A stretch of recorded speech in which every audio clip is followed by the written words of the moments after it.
মানে তো এখনকার রাজনীতিবিদরা সর্বক্ষেত্রে ঢুকে যাচ্ছে। পুজোতে আপনার সঙ্গে আরও দুটো সিনেমা রিলিজ হয়েছে, আপনি জানেন, রঘু ডাকাত এবং রক্তবীজ 2। আমি দেখছি কুণাল ঘোষ দেবের সঙ্গে তর্কে জড়িয়েছেন, লড়াই চলছে। কুণাল ঘোষ কমেন্ট করেছেন, দেবকে গোপাল ভাঁড় বলেছে। দেব পাল্টা বলেছে আমি তো কুণাল ঘোষের জন্য সিনেমা বানাচ্ছি না। এই যে কুণাল ঘোষের এই ধরনের কথাবার্তাগুলোকে আপনি কীভাবে অ্যানালাইসিস করেন? দেখো, আমার এত দুর্ভাগ্য হয়নি যে এখন আমি বসে বসে কুণাল ঘোষের কথাবার্তা অ্যানালাইজ করতে বসবো। ইনকনসিকুয়েন্সিয়াল আমার মনে হয় যাদের। বাট একটা ইংরেজিতে কথা আছে নুইসেন্স ভ্যালু বলে, ও সেটা কিছুটা ক্রিয়েট করে যে, এবং মানে এই যে গোষ্ঠীদ্বন্দ্ব ওদের মধ্যে, তার একটা বড় ইয়ে হলো উনি নর্মালি অন্য বিরোধী পক্ষ থেকে নিজের পার্টিরই লোকজনদের বিভিন্ন সময় বিভিন্ন কথাবার্তা বলছে না, সেগুলো কি প্ল্যান, সেগুলো কি পারমিশন নিয়ে করেন নাকি কোনো কি তার মতলব কিছু বোঝা মুশকিল। কারণ এক সময় তো খুবই উনি অপমানিতও হয়েছেন এবং ওকে ধরপাকড় করে নিয়ে যাওয়া ছিল। সেইটা বলেন একটা পুরো 2 ঘন্টার প্রোগ্রাম, বাজে বাজেই বলে, তাহলে বলবো সেটা নিয়ে করবো। তো তুমি ওর সাথে একটা 2 ঘন্টার প্রোগ্রাম করো, যে আপনি বলুন, সেটা তো কেউ বলছে। আপনার এটা প্রশ্ন নিজেকে কখনো করেন যে এরা বাংলা ছবিকে নিয়ে কমেন্ট করছে, পরিচালকের দৃষ্টিভঙ্গি তো আছে, আপনি তো এই সমাজের একটা অন্যতম অংশ।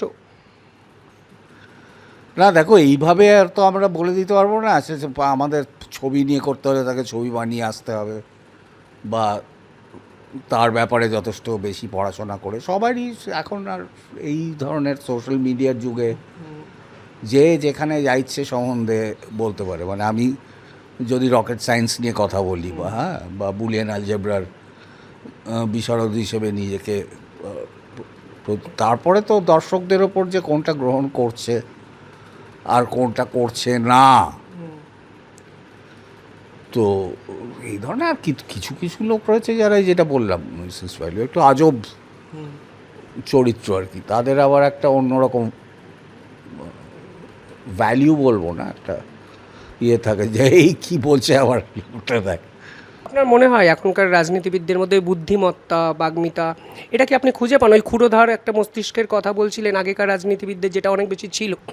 না, কিছুদের মধ্যে পাই তো বটে, যে সবার মধ্যেই যে আগেকার হলেই, যেরকম শুনতাম জ্যোতিবাবুকে দেখতে নাকি হাজারে হাজারে লোক যেত, কিন্তু জ্যোতিবাবুকে তো মানে ইয়ে হিসেবে অত্যন্ত বোরিং লেগেছে আমার, কাঠখোট্টা, কোনো রসকসহীন।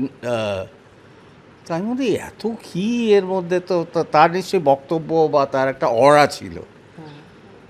এখন অল্প বয়সীদের মধ্যে অনেকেই আছে, বামেদের মধ্যে তো আছেই, এছাড়াও ধরো বিজেপির শ্রমিকবাবু বা এরকম 1-2 জন রয়েছে যাদের কথাগুলো বেশ গোছানো, এবং তার আর কন্টেন্টের দিক থেকে ইয়েতে তো প্রায়ের অনেকেই রয়েছে লেফটে। আপনি নিজে কার বক্তব্য এমনি ফলো করেন? মানে ফলো মানে ইন দ্য সেন্স শোনেন, ভালো লাগে, মনে হচ্ছে ঠিকঠাক বলার চেষ্টা করছে, বলছে ভালো। এখানে তো বললাম লেফটে অনেকেই, শতরূপ তো আছেই, শতরূপ তো এটাই ওর ইউএসপি আর কি, মানে স্ট্যান্ড আপ কমেডিয়ানদের যেরকম সেরকম লোকে ওর ওয়েট করে আর কি কথা শোনার জন্য। এছাড়া সবাই, সৃজন খুব ভালো কথা বলে, ভীষণ ভদ্রভাবে ভালো কথা বলে, কলতান আছে, কৌস্তব হলো আমাদের মধ্যে যে বেশ চেঁচাতে পারে। আপনি চেঁচানোটাও মানে ইকুয়ালি মাঝে মধ্যে একটু এনজয় করেন। হ্যাঁ, এবং একটু aggression has to be by fought with aggression, সেটা রয়েছে। এরকম অনেকে রয়েছে যে খুবই ভালো বক্তা। আসলে যেটা পেটের মধ্যে যদি কিছু থাকে সেটা বেরোবে, বিদ্যেটাও বেরোবে। সেই রকম আমি বলছি যেরকম শশী তরুর, কংগ্রেসের, এরকম কংগ্রেসে অনেকেই রয়েছে। শশী তরুর ইংরেজিতে তো বললে কোনো কথাই নেই, কিন্তু অন্য হিন্দিতেও যখন বলে তখন he manages to be pretty funny at least. দেখলাম কোথাও একটা বলেছেন যে আপনি এরপর আর ছবি বানাবেন না। বাংলার মানুষ কার রিটায়ারমেন্টের কথা শুনতে চাইছে, কার শুনতে পাচ্ছে? কারটা শুনতে চাইছে সেটা তুমি বলো, কার শুনতে চাইছে আপনি জানেন না? বলো না তুমি। তো না মানে হ্যাঁ, বিভিন্ন জায়গায় তো আলোচনা আমি যা শুনি যে সব জায়গায় সমালোচনা, মনে হয় যে রিটায়ারমেন্ট নিলেই হয়তো এক ব্যক্তির ভালো হতো, কিন্তু এখানে অনেক দত্ত হঠাৎ করে ঘোষণা করে দিচ্ছে। আমি বলছি যে আমি যদি দাও বিদায় গানটা গাই তাহলে আরও বেশ ভালো লাগবে। হ্যাঁ, তখন সত্যি বলবে যে হ্যাঁ তুমি বিদায় নাও। না, আমার এটা কোনো সেন্টিমেন্টাল ব্যাপারও না, ব্যাপারও না। সেটা হলো সিম্পলি একটা, তো আমার মনে হয় যে একটা খেলোয়াড়ের মনে হয় যে গাভাস্কার বলেছিল যে তুমি যখন রিটায়ার করবে তা ওয়াই লোকে যাতে জিজ্ঞেস করে, হ্যাঁ, ওয়েন না করতে আরম্ভ করে, বলতে আরম্ভ করে। তুমি যখন মানে আমার বলছি যে এখনও হয়তো আমি এরকমভাবে অন্য অ্যাসিস্ট্যান্টদের দিয়ে নিয়ে করলে একটা মোটামুটি যেরকম এই ছবিটায় যেরকম করেছিলাম সেই প্র্যাকটিসটা তো হলো, যে সব দিন যেতে পারছি না, সব কিছু করতে পারছি না। ইভেন স্ক্রিপ্টিং স্টেজেও একটা সময় মনে হচ্ছে এটা ঠিক আছে, আরও ঘুরিয়ে ধরো বা ইয়েটায় যেটা রয়েছে শেষের ইয়েটাকে আরও টুইস্ট করে দিলাম, একদম উল্টে দিলাম। সেটাই ছবিটা হয়ে যাওয়ার পর আমার সেই মতলবটা এসেছিলো, সেটা বলবো পরে। তখন আমি যেটা বললাম একটু আগেই, তুমি সেটা পাবলিকলি বলা যাবে না, তুমি শুনলে যে আমি একজনকে বলছি, তখনও বলছিলে হ্যাঁ, আমার পাশে বসে একজন বলছিল এই দেখো ওইটা হবে। কারণ কি হয়, লোকে এই ধরনের হুডানিটে করার চেষ্টা করে যে সবচেয়ে আনলাইকলিকে, হ্যাঁ, একটা খুব ইনোসেন্ট হয়তো বাচ্চা সে কিছু গিয়াটা করে, সেটা হালকা একটা জায়গায় রয়েছে। তো আর এর থেকে বেশি বলছি না, কিন্তু সেটা হলো আগের ইয়েতে ছোটো ক্রাইম, মানে ছোটো ক্রাইম না, ক্রাইমটা খুবই মারাত্মক, কিন্তু সেটা অন্যভাবে হয়েছে। কিন্তু সেটা ফাইনাল ইয়েতেও কিন্তু উল্টো, একদম সম্পূর্ণ উল্টো টুইস্ট দেওয়া যেত।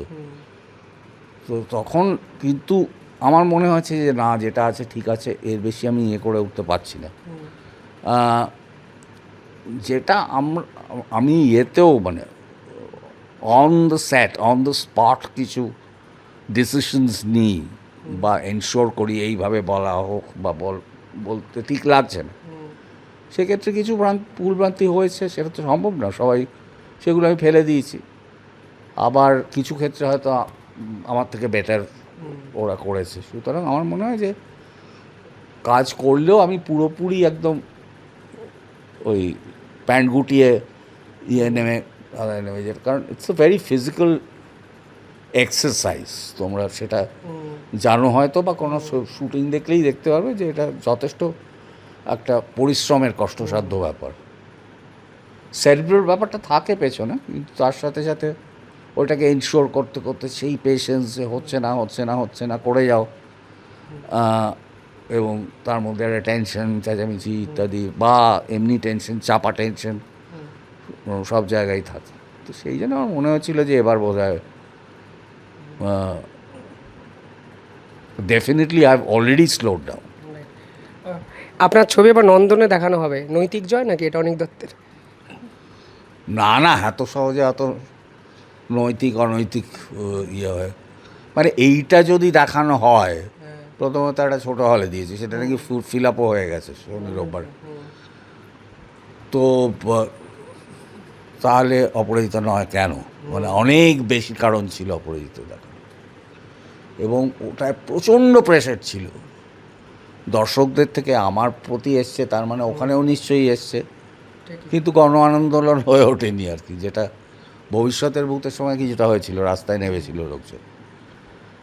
কিন্তু এখানে বলেছে, তাদের আবার ওয়েস্টেড ইন্টারেস্ট বলতে পারো, তারা ছবিতে ছিলেন, কিন্তু তাতে খুব একটা, সেটা শাসক গোষ্ঠীর কিছু লোকও বলেছে, সেটা ফলপ্রসূ হয়নি, অন্যরা এড়িয়ে গেছেন, কারণ উত্তরটা দিতে পারেনি। মান যদি হয় তাহলে আমি এইটা মানতে রাজি না যে যেগুলো সব সেই সময় দেখানো হয়েছে তার থেকে অপরাজিত,